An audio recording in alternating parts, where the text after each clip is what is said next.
Okay, so welcome to this video for COMP3218 Game Design at the University of Southampton. My name is Dave Millard, I'm one of the lecturers on the course, and I'm here with Calvin Sporthall and Tom Blount. So we've asked the students to hand in a number of games, and we're going to be going through some of them in this video. Tom, do you want to say what we asked them to do? So for this coursework, we were looking at innovation in game design. So we asked our students to make another small game prototype, which used either some sort of innovative hardware, so like virtual reality or something like that, procedural generation of their content, or a location-aware game, so something that used location to impact the gameplay. Okay, so what's our first game? Our first game is GameDev3.exe. I feel like we might have seen this one before. So this is, I think, Recursive Raider. That's the one. So I saw this in the, I had quite a chat to them about it in the expo. So there we go. Let's go through the tutorial first. So, arrow keys left and right, up and down to climb ladders. Doesn't mention that space is jump. We've got 3 hit points. Touching traps will take 1 away, as will falling more than 10 blocks. So there's a trap that we can see, but it doesn't actually endanger us. There is a gem. Picking it up will make the traps activate, and a timer will count down, escape before it runs out. So I think my first question is going to be just how far is 10 blocks? So the thing is, I've actually skipped the end of the tutorial. So there's a second gem down here. So we shouldn't grab gems until we want to make a break for it. Okay. There we go. Dun dun dun. Got 9 seconds left. Can I make it? Maybe. Yes. Good, there we go. Awesome. So if we go to play, get a random seed. Wait, okay, so I may have missed this bit. What did the little orange things do? You did miss this bit. If you collect 15 of them, they restore 1 health. Right, okay. Does it tell you how many you've collected yet? It does not, which is a bit of a shame. Because it'd be nice to know whether you should sort of make a break for, just go for 1 extra. Oh no, I'm just going to grab this gem and then leave.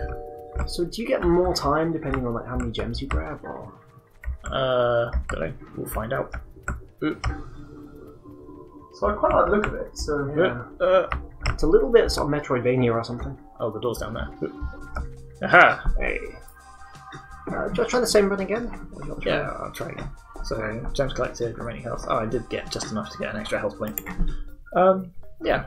So if you go deeper this time. That's assuming I can make it. I was very bad at this when I played in the expo. Some of these bats are a little bit unforgiving. Interesting, I was just thinking that some of the bats are very forgiving by going directly over your head. Some of them are, yeah. But, go this way. Oh, that's what? What was that? You lose a health. I lost a health because I went through a platform, I think. Maybe. I don't know. We'll see. Where is the next gem? There's one. Alright.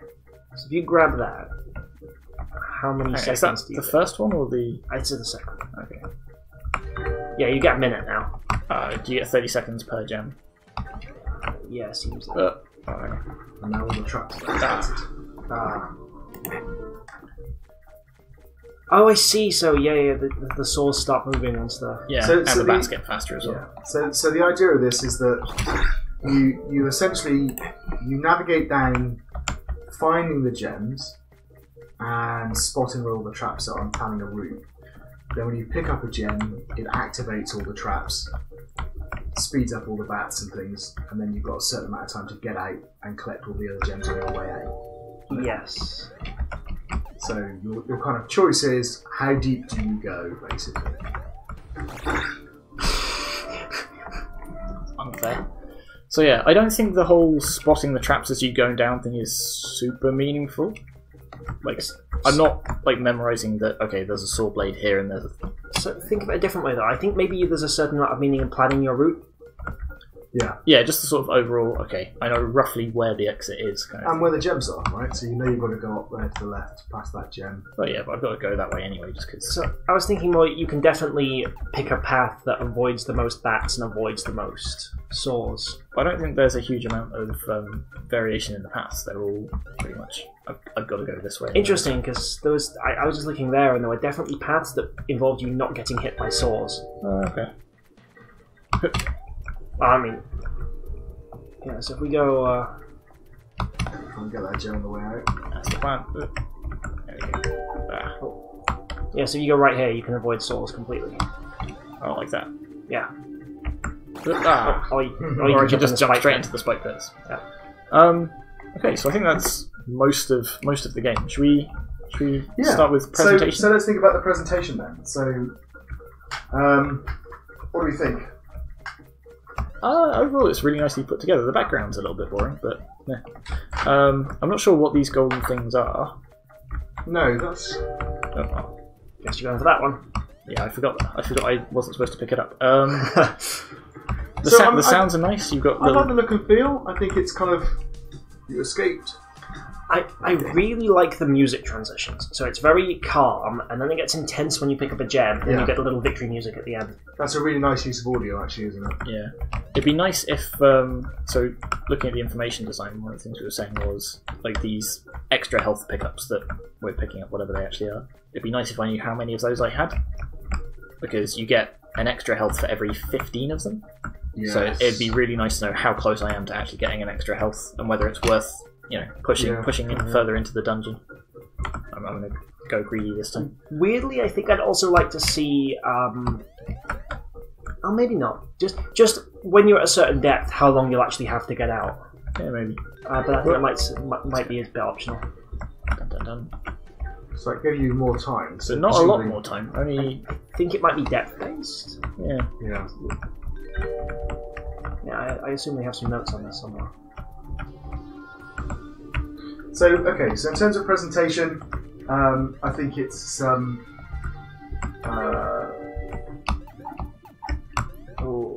That was risky. You're okay, you got time. Hang on. Oh. Maybe you don't have time. Maybe I should have planned my route better. So, okay, so presentation. So I think key information, that's fine, although I think you're right. I think there's not quite enough there to actually help you make your decision.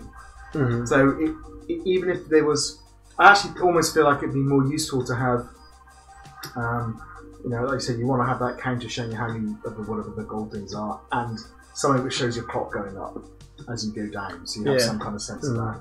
So, but there's nothing wrong with what's there. It's just there could be more.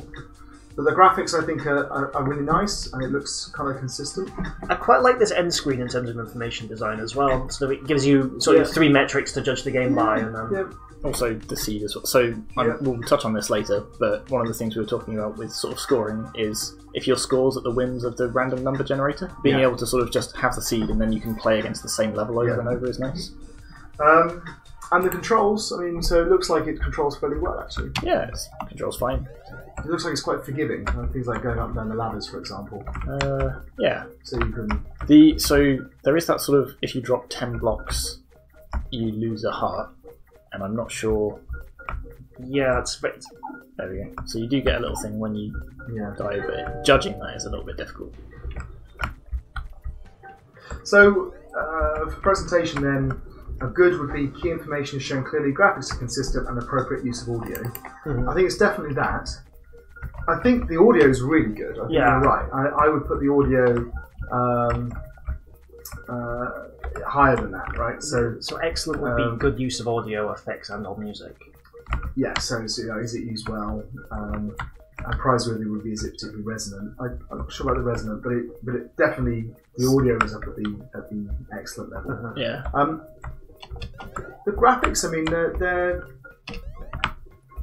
and the information design, the whole kind of layout of the thing. So that is annoying. The bats going up and down the ladder. Yeah. They're so perfectly aligned to that, I almost wonder if they've deliberately done that. So for me, this is, I would say that presentation is maybe somewhere between good and excellent. It kind of has, I think mostly it's good. And the reason the information in the presentation isn't excellent is because of the few bits of information that enable you to make some decisions about depth. But I think the audio is really, really nice. So Yeah, for me, I'd maybe put it between the two, but what do you think? Yeah. I think that's fair, yeah. So what about gameplay? It's pretty engaging. The my new strategy is to just sort of go and collect all of the health pickups and sort of stack a load of health before grabbing any of the gems. I think that I quite like. I like the fact that actually in this game, you absolutely can strategize by picking paths, by picking whether to take health pickups, which gems you get on different levels. Yeah. There's quite a lot of choice you actually have as the player, Yes. Yeah. and that just it feels nice to me. Yeah, and that central conceit of how deep do you go works well too. Oh wait, where am I That all going? kind of works. So, what are the mechanics we've got here? We've got climbing up and down. We've got the collision with the bats and the saws. We've got the health pickups. We've got the gems, and we've got things like spikes. Yeah, and the clock as well. So, and the clock. So there's a decent amount going on, isn't there?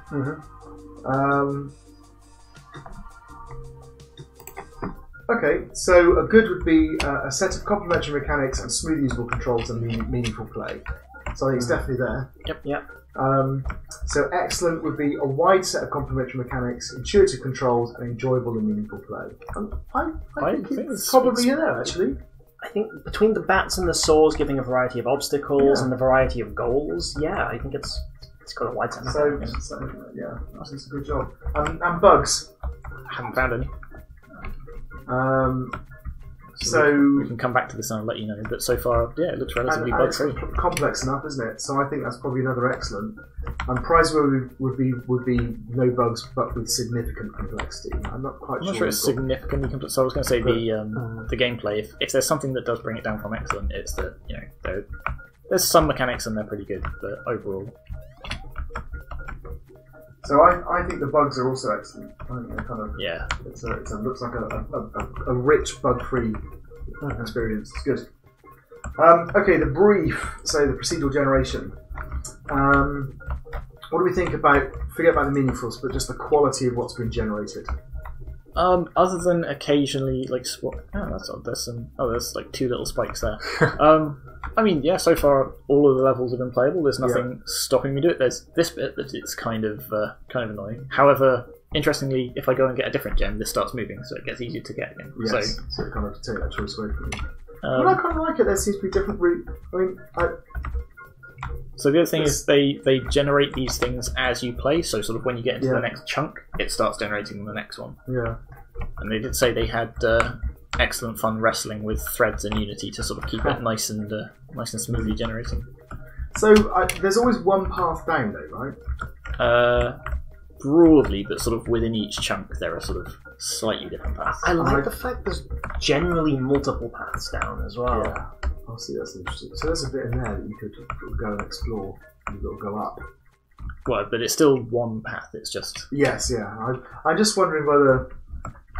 Okay, so you've got to go up and round, and I mean, it seems to be working quite well, and it's producing some interesting environments.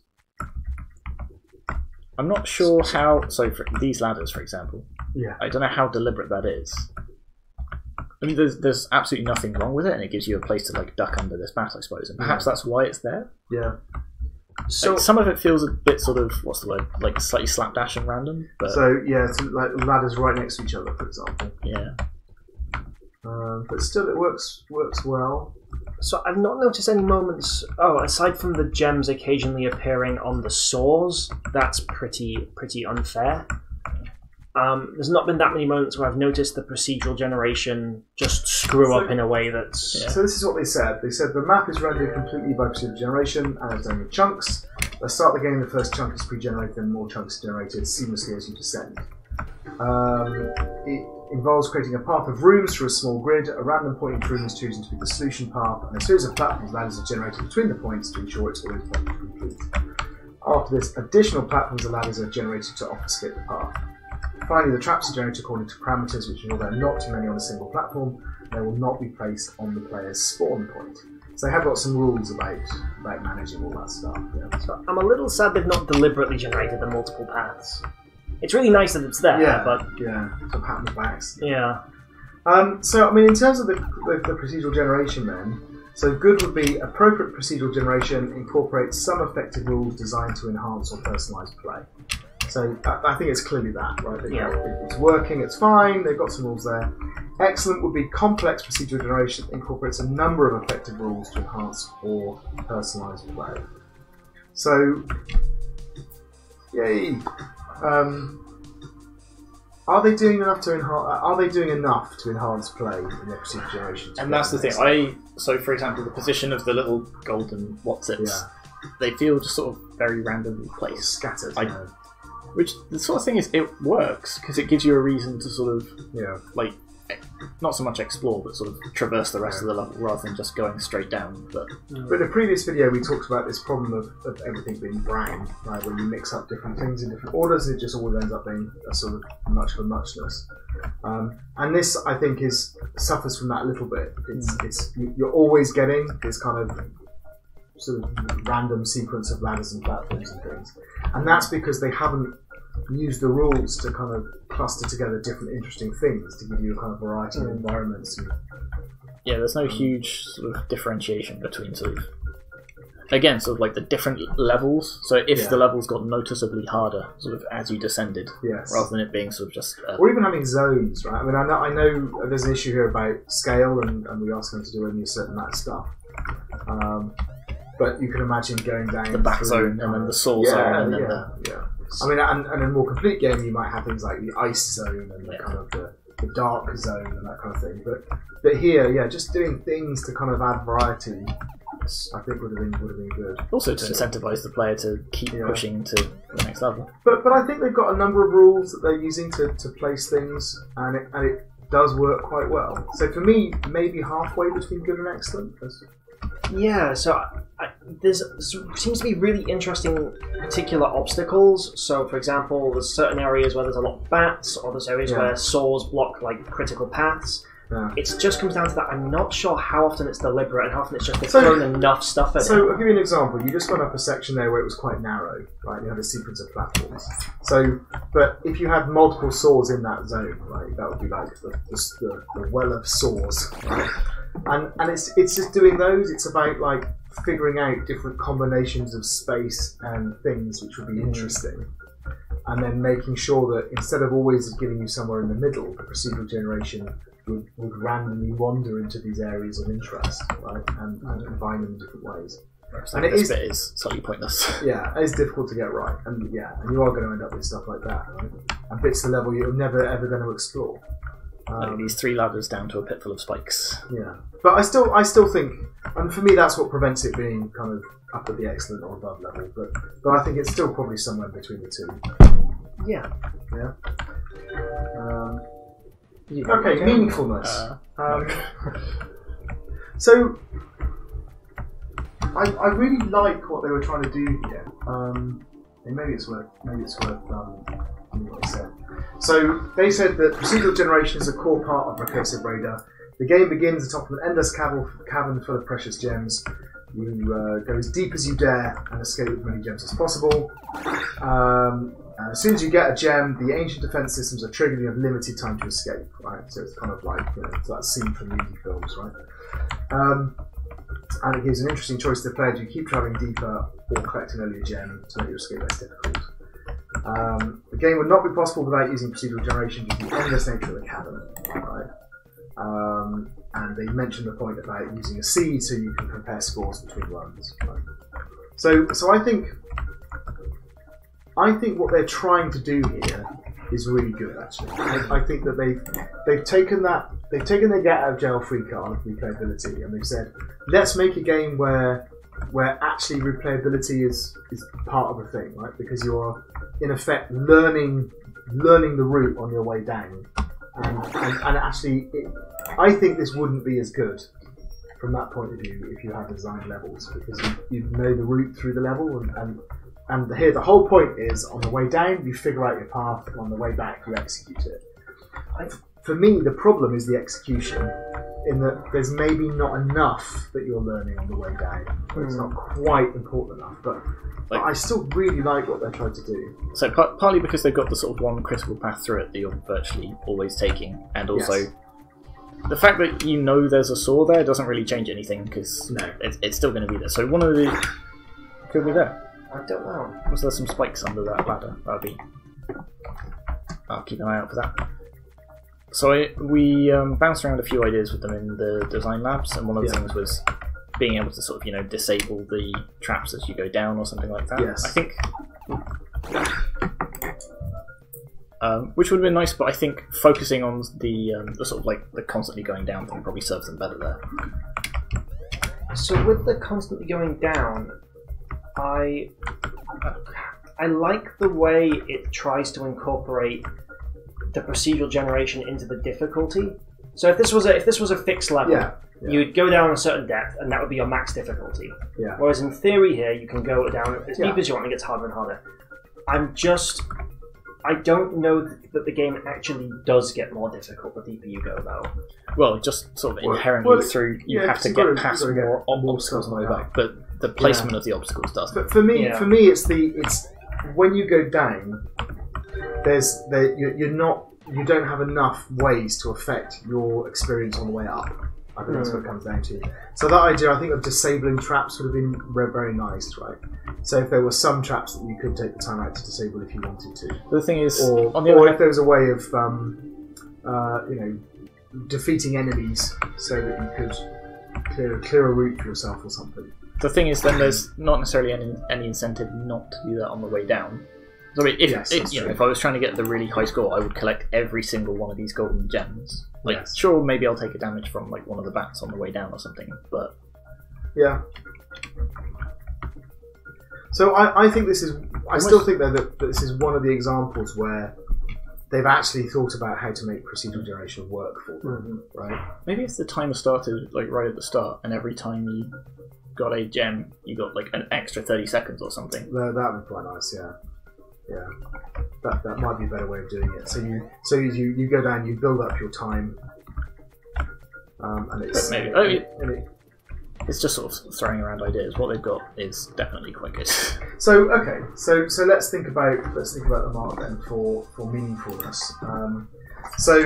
Good would be an effective design that takes effective advantage of the innovation, and the innovation adds to the gameplay and limitations are minimised. So I'm happy it's definitely there. Yeah. Excellent would be a sophisticated design that takes good advantage of the innovation, where the innovation clearly adds to the gameplay and any limitations are carefully avoided. I think it might be there. It might be there. I think that if it was just to go down as far as you can and collect the gems, then it wouldn't be doing it. It's that whole thing about going back up again, and it just makes such a difference. I'd be happy to. I think for an excellent mark for that. I think there are some flaws with the execution of it. They haven't quite taken enough advantage of it as they could have done. That prevents it being that little bit higher up. But I think it probably still comes in as an excellent. Yeah. All right. Okay, feedback. So let's have a look at what they said. So they would say we were told to ensure that the prop gen was meaningful and to think about replayability. So the idea was the map continues downwards forever, and we really like this concept, and it gives the players this kind of risk-reward choice as to whether they choose to go deeper or not. So they kind of that was part of the feedback. One of our first ideas involved using a grappling hook to navigate the cavern. We were advised to use simpler mechanics. You could spend 20 hours writing your grappling hook mechanic, right? To focus on the procedural generation, and instead generated ladders. And something was also discussed was making the traps visible on the descent, so the players could learn the map as they went down and use this knowledge on the ascent. So instead of making the traps appear when the gems collected, we made them be present and then become more dangerous on the way back up. The saws start moving across the platforms and the bats move faster. Although I still think the bats move quite quickly on the way down, right? I think if they should probably be moving fairly slowly. Perhaps, but that's the thing. Maybe that's your incentive for not collecting all these golden charms and stacking up infinite health on your way down. Yeah. So, I mean, given that the core idea seems to be coming out of the feedback, they clearly, and they've dropped the grappling hook, they clearly responded. Absolutely. And I thought about it. So, good would be feedback was articulated, reasonable change being made with some success. Excellent would be feedback is clearly articulated and appropriate and effective changes have been made. I think it's probably there. Hits that, yeah. Praiseworthy would be feedback was articulated in an insightful way and imaginative and effective changes have been made. Not quite there. Yeah, I think so. I think they've definitely taken our suggestions on board and implemented them, and I think they've understood why they were useful. But they've not. But I think to get the praiseworthy, they need to sort of extend build on the feedback that we've given. So that's an excellent. So yeah, good job. I think it's a really nice game. So I means I have to stop playing now. I know you're in the middle of playing it, Callum, but it's my first run day. So let's let them guess the end. Well, that's a good sign as well, right? It shows that it's a playable game that you want to give it a go. Oh, that wasn't good. No. Right, just got to make it to the top. We're okay. I do like that music. I have one life left. That works so well. We've got 2 again. It's fine.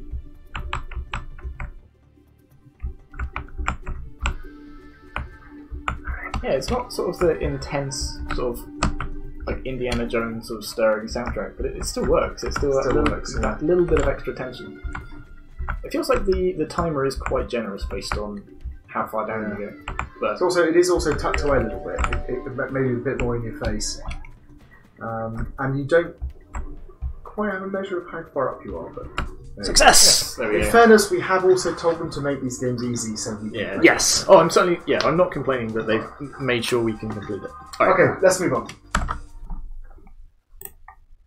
Next game has an exceptionally long title. I like this one. This is The Terrible Dungeon of the Evil Malius Hux. That was the one. Clearly going for a bit of a narrative-centric name. Yeah, it's good. So it's interesting to see how many games try and include a little bit of narrative in it, and I think this one does. There we go. I really like this music. It's very Pokemon. I could just sit here and listen to this. It does take me back to my childhood, I'll be honest. There we go. Right. Ah, it's this one. Yeah, it is. Ah, okay. Well, mouse button to shoot. Oh, okay. there you go.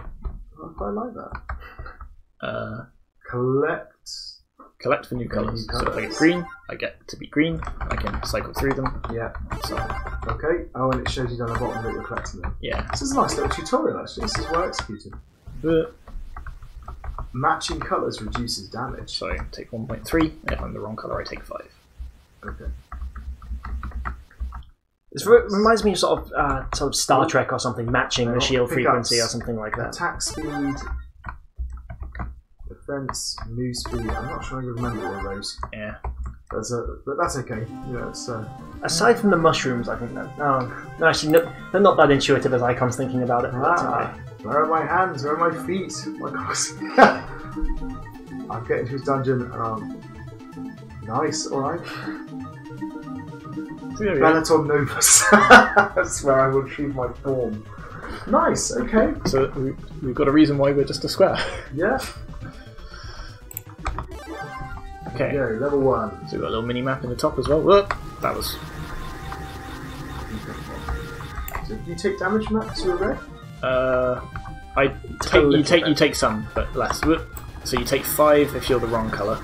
Okay. And That's it. there we go.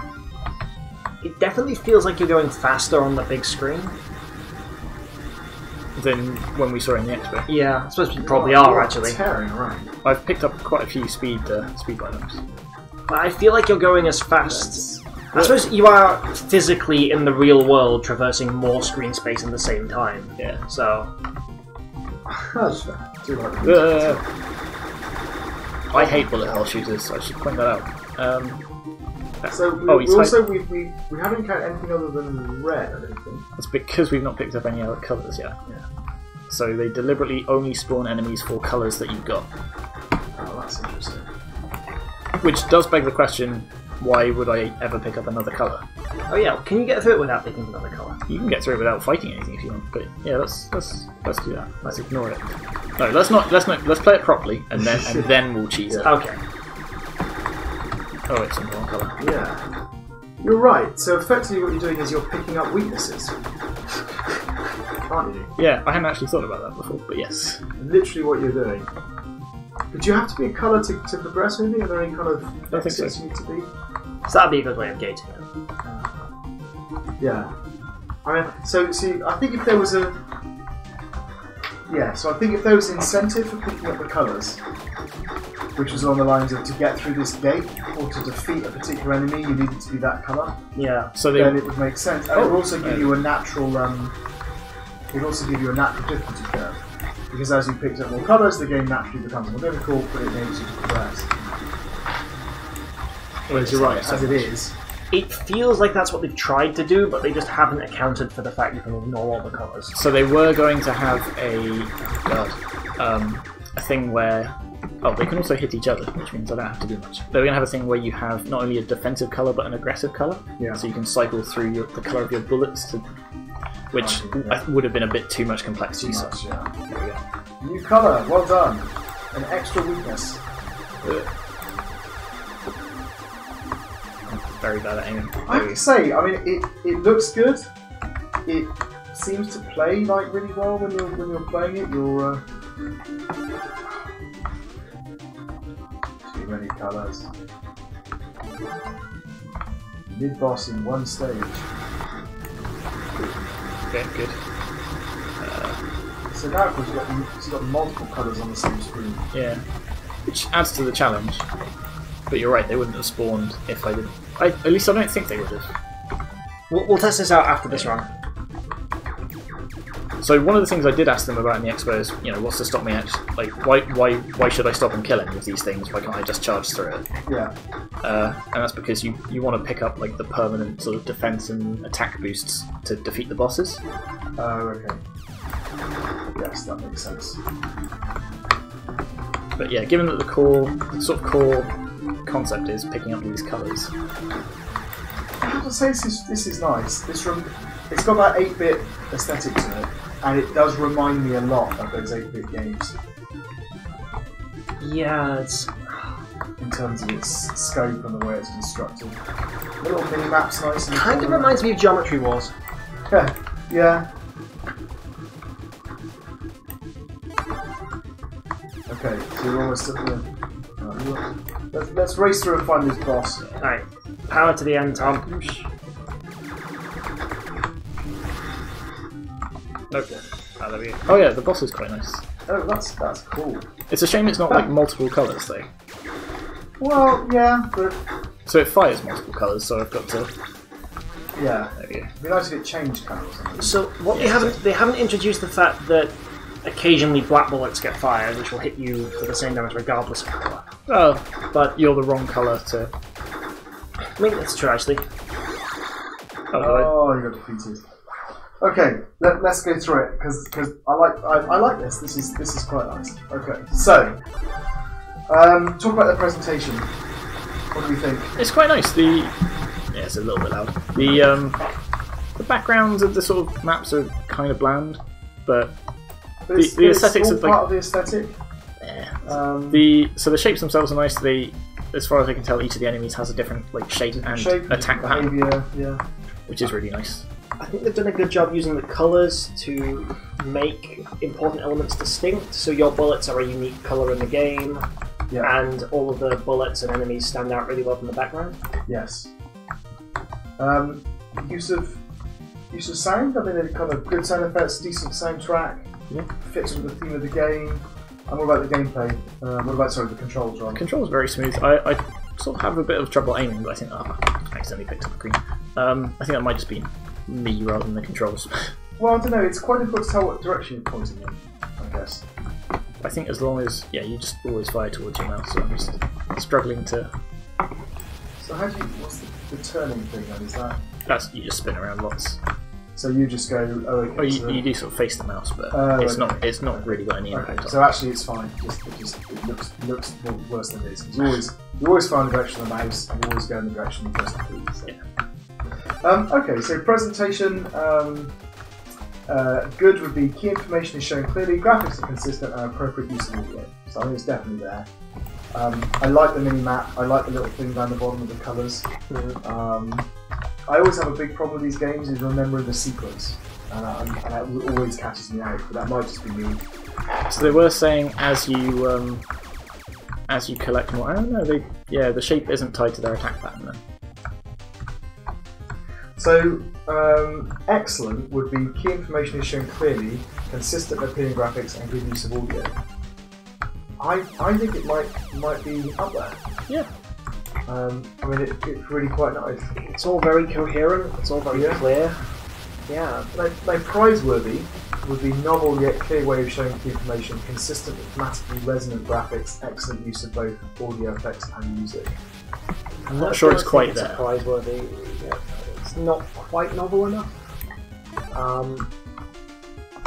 And it could be doing more. But even this kind of, I don't know, even the simplicity of it, I think.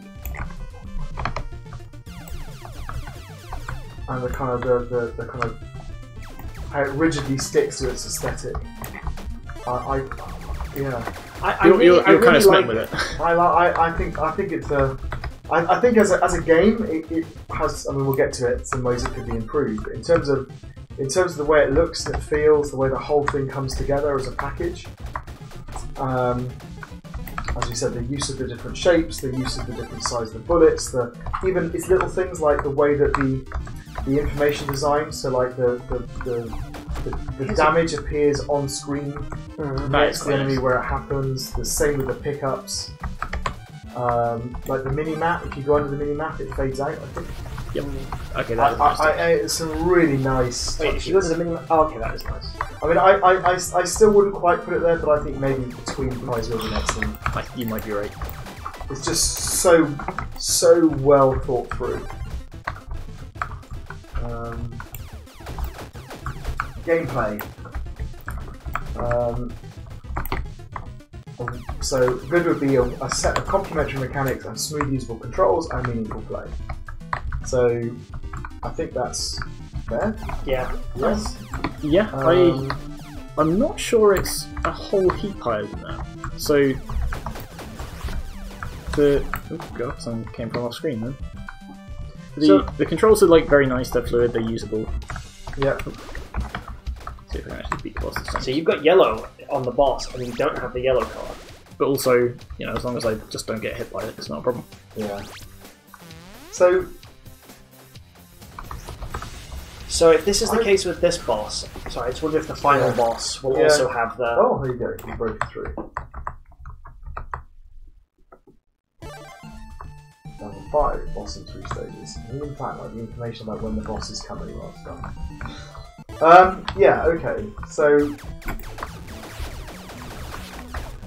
I mean, excellent would be a wide set of complementary mechanics, intuitive and smooth controls, and enjoyable and meaningful play. But I think you've got some of those, right? You're clearly playing it, right? And there is some challenge to it, right? And like you want to play again to get some boss. I've lost twice. Does it have a wide set of complementary mechanics? Well, it's got a bunch of different stuff going on. It's got the different bosses. Well, one boss at least we've seen. It's got the variety of bullets as well. I know it's got this presentation at the beginning. This is so nice. Yeah, it's. These are a wide set of complementary mechanics. I guess there's a range of enemies. I think it's. I think part of the problem is when you get more than one on screen at once, it just becomes a bit of a chaotic jumble, and the strategy becomes reduced just because there's not a huge amount. But I think that's okay, especially when there are multiple colours. It becomes pick the colour that will mitigate the most damage, right? Yeah. I don't think it's a game you play perfectly. It's a game you try to play as best you can. So I definitely don't think the gameplay is up the prize worthy yet. So unlike the presentation, where I think there is an argument for it. But I think it's at least good, and in some ways it is excellent, right? You've got. I think the way that the controls work does lead to really meaningful and enjoyable play. And where there might be a problem is in the simplicity of the mechanics, but then that's kind of it's a bullet hell shooter with boss, and the bosses work well, and the boss had different stages. That was quite nice. So I'd be tempted to nudge it higher than good. Right. It's just, is it between good and excellent, or is it excellent? What do you think? I actually wonder if it might be excellent, and I think this comes down to, in part, the variety of bullets. You've got ones that split up, you've got ones that home, you've got a variety of colours. Okay, you convinced me. Yeah. So we'll say gameplay's excellent. I'm happy with that. Not to mention the final boss, not to spoil anything, does have some extra mechanics as well. Okay. Oh, the one that I've not been able to get to. Mm-hmm. I see. Bugs. Not really found any. It all looks like it works fine to me. Yeah, That's a bit annoying when that happens. They hide behind the minimap. Okay, because it doesn't figure when they're behind it, only when you're behind it. Yeah.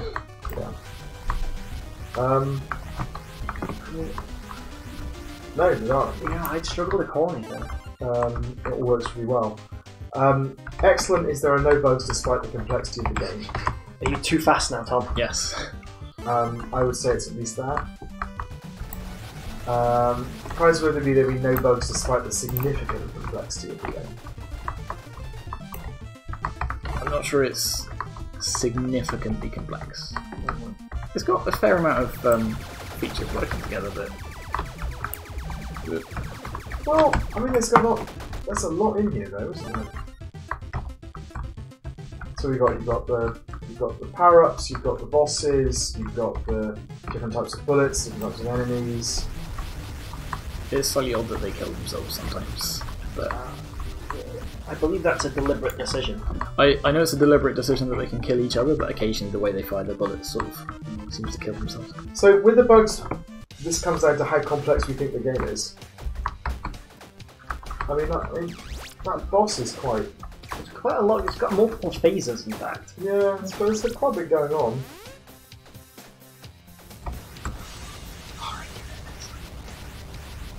Yeah, I wonder if maybe it has to be an excellent. Well, I think it's at least excellent. I think I'm wondering whether...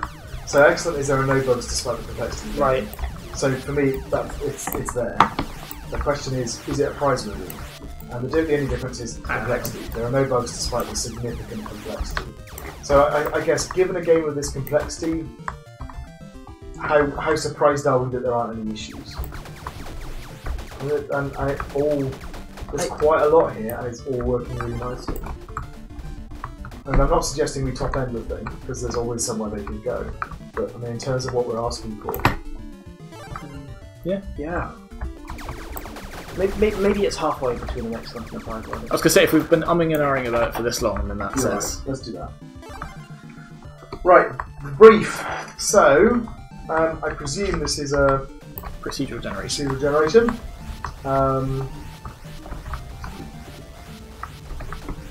So what do they say?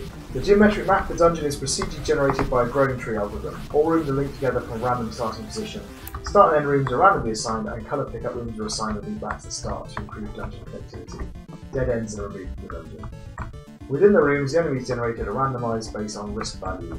The behaviour type, colour and weapon are randomised according to the risk value.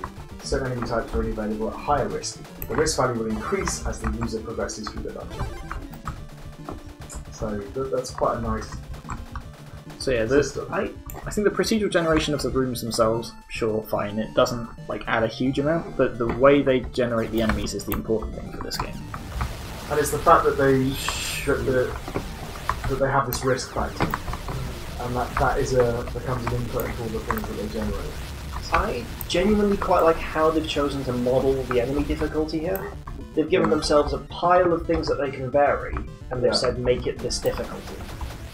Which means you get a decent difficulty curve, but also a lot of variation.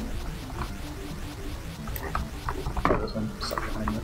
Yeah, I mean, I think it's certainly a genuinely interesting way to model it. Yeah, I agree with Tom. I think that the room generation is effective, but relatively simple, but that's okay. And it just gives you these different piles and different shapes. But you're right, it's the enemy generation in the rooms and the risk and how that impacts onto it. Do you notice it as you go down? Are you finding it more? It's definitely getting harder. Yeah. So there's a couple of times that it's actually really caught me up. So the first 2 times I died, I thought I had loads of health left, and then suddenly game over. Yeah. So I almost wonder if it ramps up a little bit too much. I think what I'd like to see is more enemies per room that deal less damage, that then suddenly get strong. Because a lot of the sort of frantic and challenge comes from trying to avoid all of these things. And if they ramp up the damage alongside the enemies too much, it's a little bit too challenging. But you basically get an exponential increase. So I don't think that. So I think it's also a lot easier now that I'm not picking up any of the colours, I've got to say. So yeah, that is a somewhat of a flaw, isn't it? I was going to say, I don't know what exactly... That's not really a bug, that's more a sort of design decision that's just not gone quite right. Yeah, I think that kind of sort of reflected in the gameplay mark, I think. But, okay, let's think of the procedural generation. So good would be appropriate procedural generation that incorporates some effective rules designed to enhance or personalise play. So seems definitely at that level. Yeah. Excellent would be complex procedural generation that incorporates a number of effective rules designed to enhance or personalise play.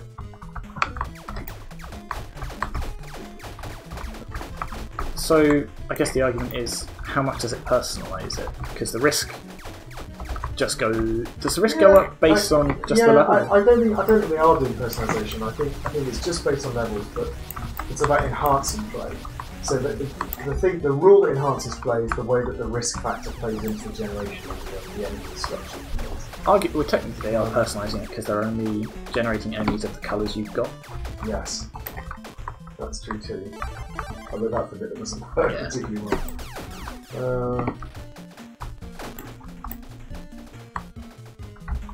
I really want to see this last boss. So for me, this is maybe. It's still good. I still think it's the good level, but I'm struggling to come up with arguments as to why it tops why it would be excellent. So you could argue that the risk thing and the way that plays with the enemies counts as a number of effective rules designed to enhance play. Right? It definitely nods towards that. But the procedural generation isn't that complex. Yeah. That's the thing, I think it's a very good idea, but I don't necessarily think it's that complex, right? And they haven't necessarily linked the generation of enemies to the generation of rooms. Right? So it's also, the rooms themselves are kind of bland. There's no... Well, it's things like the routes through, giving you choices where you could choose to go two different routes, where you get two different types of enemy colours, for example. These are all things that you could potentially put in. And a bug. It's because it's a teleporting enemy, can't it? Yeah, I know. It keeps teleporting into a wall and I can't hit it. Ah, okay.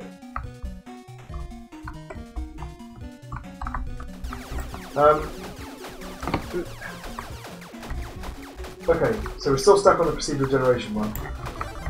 So it's at least good. Is it excellent? Is it halfway? Yeah, we could say it's halfway because it has some elements. But perhaps. Yeah. Yeah. Oh, whoops. It might be the case that there's been a lot of tuning or something behind the scenes as well when it comes to these challenge ratings. Like, meaningfulness. How meaningful is it? So this is interesting. I do wonder if perhaps doing another run with all the colours might be a good idea.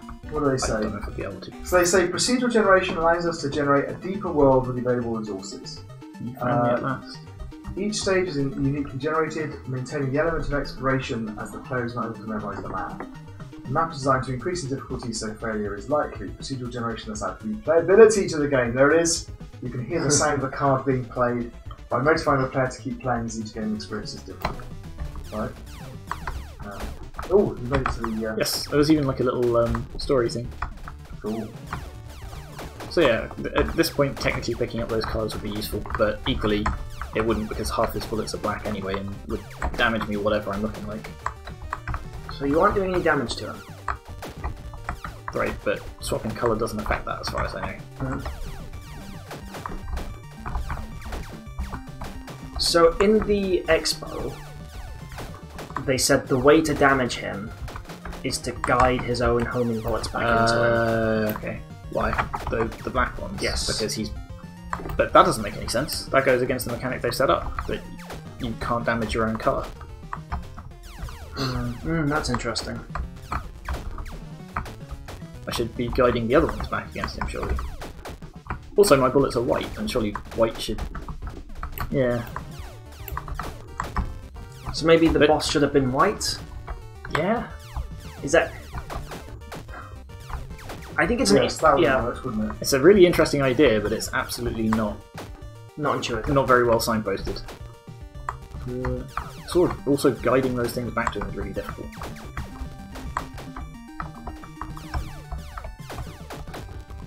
It also relies on him actually shooting them, which he's not.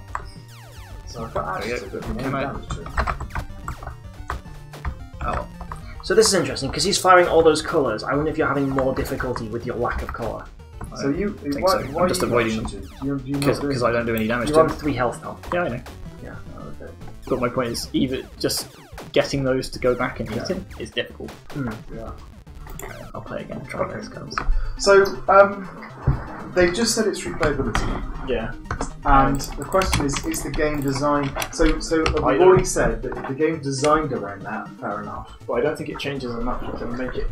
I mean, the gameplay itself is fun enough, but it's not fun because the maze is different every time. No, And I really don't think it has much of an impact. Really.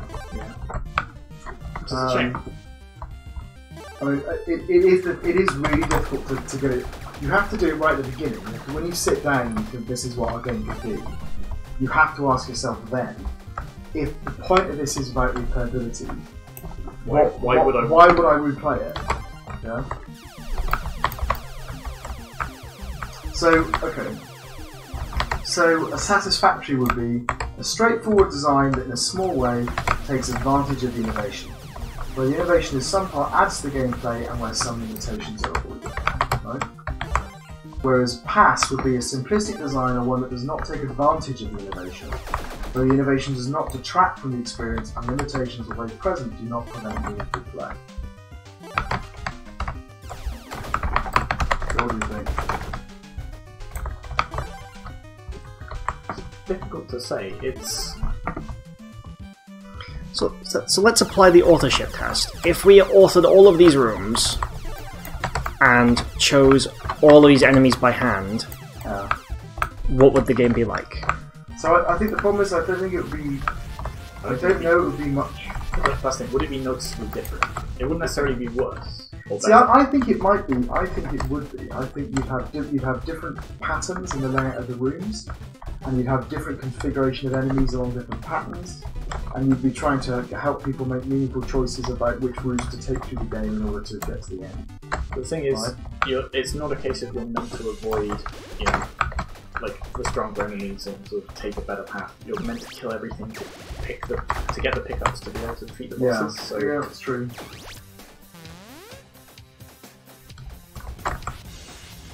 So I think it's kind of negligible. It kind of in that case, it kind of. So if that's the way, I mean, you could argue that the replayability is that taking in a small way advantage of the innovation. That's what you need to have for satisfactory. Where the innovation adds to the gameplay and where some limitations are avoided.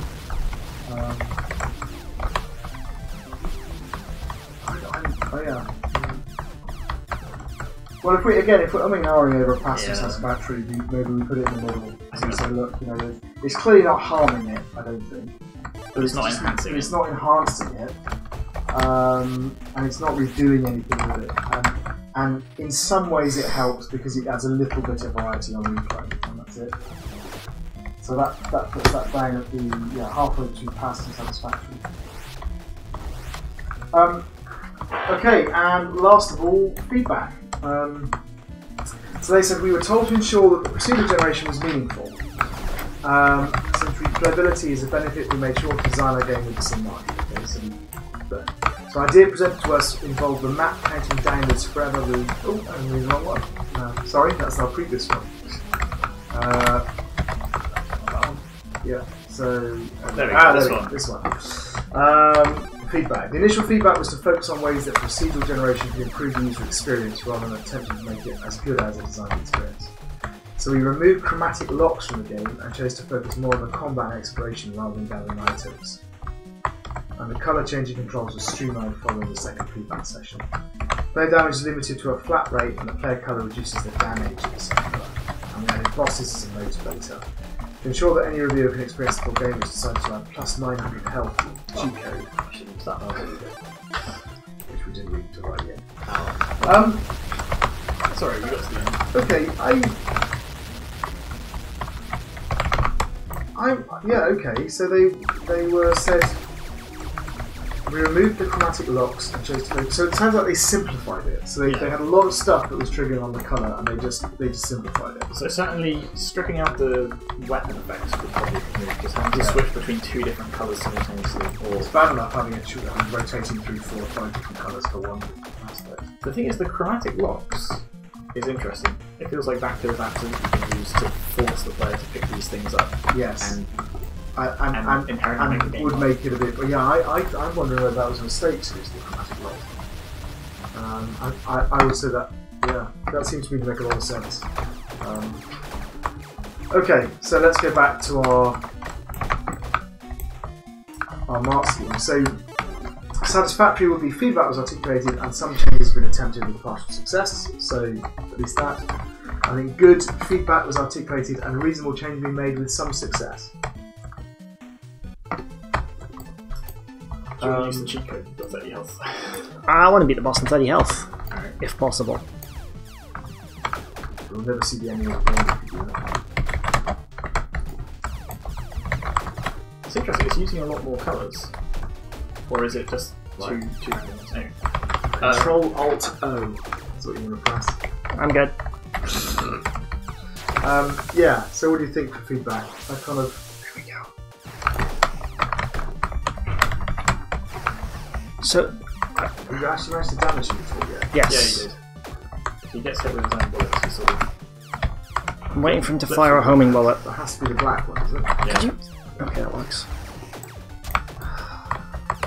So There we go. What I mean. That's what I want. Got him. Ah, and then he goes... There we go. Got it. There we go. Right. Ooh, little fail. Now that's all Novus. Yeah, I got through him. But wait. I can feel something. I can move. Yeah, the presentation of this game is stellar. Fingers. My voice. Oh, there's voice acting and there. voice acting Because as your voice comes back. Very nice. That's nice. Huge. Okay, so yeah, so feedback. So the problem is feedback was articulated, reasonable changes have been made, and there has been some success. But they also appear to have made some changes which which have maybe not been helpful. Yeah. So they've taken that idea of stripping it back, and they've taken out some of the bits that would actually made it a bit more effective. But I think perhaps we cover some of that in sort of like the gameplay section. You're probably right. So okay, well if that's the case, it probably still, and it does say some success, so I think that still puts it as a good. Yeah. For that. Mm-hmm. Okay. All right. I think that's it for this video. So we will see you again for the next one.